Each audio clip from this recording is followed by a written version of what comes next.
अस्सलाम वालेकुम। कैसे हैं आप सब? उम्मीद है कि सब खैरियत से होंगे। आज की वीडियो मुफीद घरेलू टोटकों के बारे में है। पाँव में दर्द है तो जैतून का तेल लगाएं। आँखों की रोशनी तेज़ करनी हो तो गाजर खाएं। पेट में दर्द हो तो पुदीने के पत्ते चबा लें। कह ना रुके तो एक चुटकी ज़ीरा फाँक लें।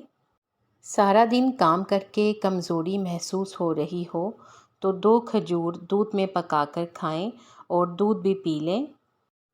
कान में दर्द हो तो सरसों के तेल में लौंग जलाएं और इसे कान में डालें। नहाने से पहले पाँव के अंगूठों पर सरसों का तेल लगाने से नज़र कभी कमज़ोर नहीं होती। आपको इन टिप्स में से कौन सी अच्छी लगी है कमेंट सेक्शन में बताएं। वीडियो को लाइक करके शेयर कर दें और अच्छी वीडियोस के लिए चैनल को सब्सक्राइब करके बेल आइकॉन भी ज़रूर प्रेस कर दें। आप सबका शुक्रिया।